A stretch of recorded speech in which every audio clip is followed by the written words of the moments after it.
కాళ్లలో నొప్పి, నరాల వాపు వంటి లక్షణాలతో బాధపడుతున్నారా? వెరికోస్ వెయిన్స్ లో అత్యాధునిక చికిత్స ఏవిస్ వాస్కులర్ సెంటర్. నమస్తే అమ్మా. నమస్తే అమ్మా. ఆషాఢ మాసంలోకి రాబోతున్నాం. అవునమ్మా. అయితే ఇందులో మనకి పెళ్లిళ్ళు గాని మంచి ముహూర్తాలు గాని ఉండవంటారు. ఉమ్. షాప్లో చూసుకుంటే మనకి మంచి భారీ ఎత్తున డిస్కౌంట్లు ఉంటాయి. ఆషాఢ మాసం 50% డిస్కౌంట్, 60% డిస్కౌంట్ అని. ఎందుకంటే శుభకార్యాలు ఏమి ఉండవు కాబట్టి శుభకార్యాలు లేవు, ఎవరు కొనరు గనక సేల్ ఇప్పుడు మేము కోసం. చవకగా ఇస్తున్నామని ఇప్పుడు అంతే. అవును, అవును. ఎందుకంటమ్మా అంటే ఆషాఢ మాసానికి శుభకార్యాలు ఏమి జరగకపోవటానికి కారణాలు ఏమన్నా ఉంటాయి అమ్మా, అంటారా? దాన్ని శూన్యమాసం అంటారు. అవును. శూన్యమాసం అంటే శుభముహూర్తాలు లేనటువంటి సమయం. శుభముహూర్తాలంటే ఇప్పుడు ఏదైనా సరే ఒక ముహూర్తం పెట్టాలి అంటే ఆ గ్రహాలు అవి అనుకూలంగా ఉండాలి. ఆ సమయంలో గ్రహాలు ఏ శుభకార్యాలు చేయడానికి అనుకూలంగా ఉండవు. ఓకే. అంచేత ఆషాఢ మాసంలో శుభకార్యాలకు ముహూర్తాలు ఉండవు. కానీ ఆషాఢ మాసం సాధనకి చాలా ముఖ్యమైనది. సాధనకి అంటే శుభముహూర్తాలు ఎలాగో లేవు గనక ఆ సమయంలో లేవు గనక ఇదని కాదు, వీటికి కన్వీనియన్స్ కోసం అది ఉండవు. చక్కగా జపం చేసుకోవాలన్నా, తపస్సు చేసుకోవాలన్నా, పూజలు చేసుకోవాలన్నా, సాధన చేసుకోవాలన్నా అత్యధికమైనటువంటి ఫలం ఉంటుంది ఆ సమయంలో. అందువల్ల ఆషాఢం అంటే శూన్యమాసం అని చెప్తూ ఉంటారు. శూన్యం అంటే ఏమిటి?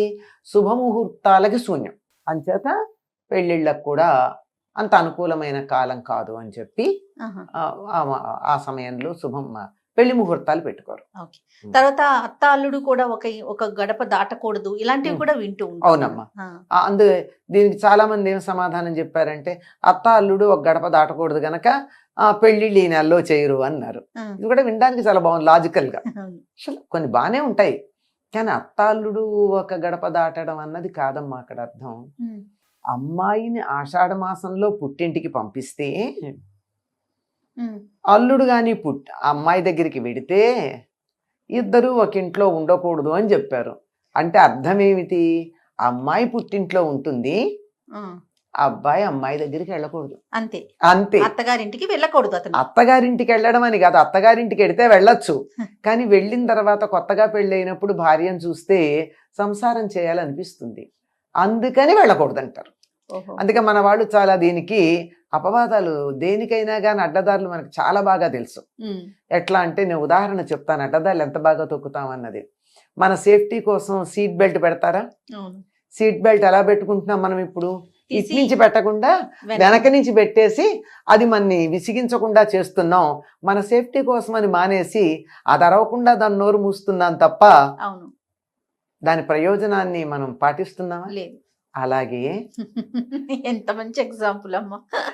ఏదైనా సరే మనం అడ్డదారిని వెంటనే చూసేసుకుంటాం. అంటే నెక్స్ట్ అలాగే ఇది అత్త అల్లుడు ఒక గడప దాటకూడదు అన్నారు గనక అత్తగారు పెరట్లోంచి ఎడుతుందిట, అల్లుడేమో ముందు ఇంట్లోంచి పెడతాడట.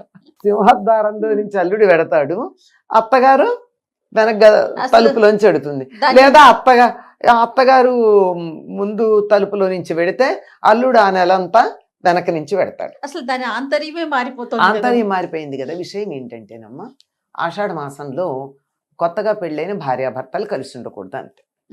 ఎందుకు అంటే ఆషాఢ మాసంలో గనక గర్భధారణ జరిగినట్టయితే అప్పటికి మంచి జీవులు దిగి రావడానికి సిద్ధంగా ఉండరు కనుక ఆ సమయంలో గర్భధారణ జరగకూడదు అనేటటువంటి ఉద్దేశంతో ఆషాఢ మాసంలో భార్యాభర్తలు కలిసి ఉండకూడదు అని ఒక చిన్న మాట చెప్పారు.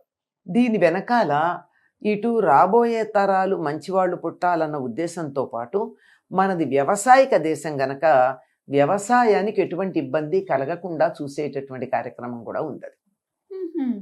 ఏమిటంటే ఆషాఢ మాసం రాగానే ఏం జరుగుతుంది? జ్యేష్ఠ మాసంలో ఏరువాక పున్నమి నాడు, అంటే పూర్వకాలం మాటమ్మా, ఏరువాక పున్నమి నాడు దుక్కులు దున్నడం మొదలుపెట్టి ఇప్పుడు పంటల సీజన్ మొదలవుతుంది, నాట్లు మొదలవుతాయి. ఈ సమయంలో కొత్తగా పెళ్ళై అమ్మాయి పుట్టింట్లో ఉందనుకోండి, తొందరగా ఇంటికి వచ్చేద్దాం అనుకుంటాడు, త్వరగా వెళ్ళాడు పొలానికి.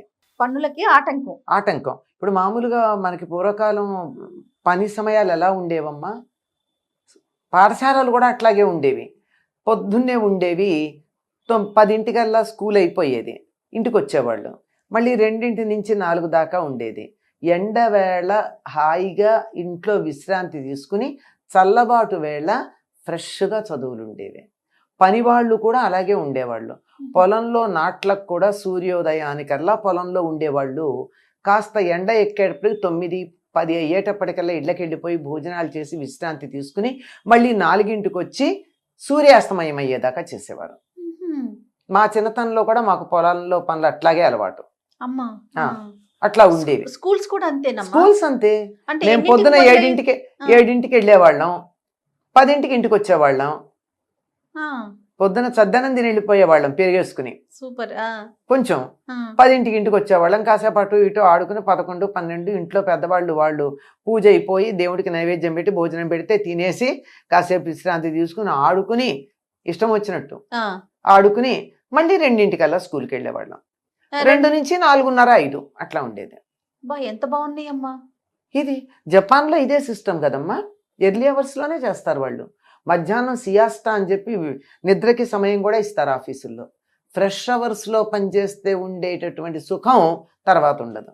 ఎప్పుడైతే కొత్తగా పెళ్ళయి భార్య ఇంట్లో ఉందో ఈయన పొద్దున్నే 4ంటికి లేచి 5ంటికల్లా పొలం వెళ్ళడు. ఈ ఋతువు అంతా కూడా గ్రీష్మ ఋతువే గనక 5-5:30 కల్లా సూర్యోదయం అయిపోతుంది. ఆ సమయానికి పొలంలో ఉండాలి. ఎక్కడ పెడతాడు?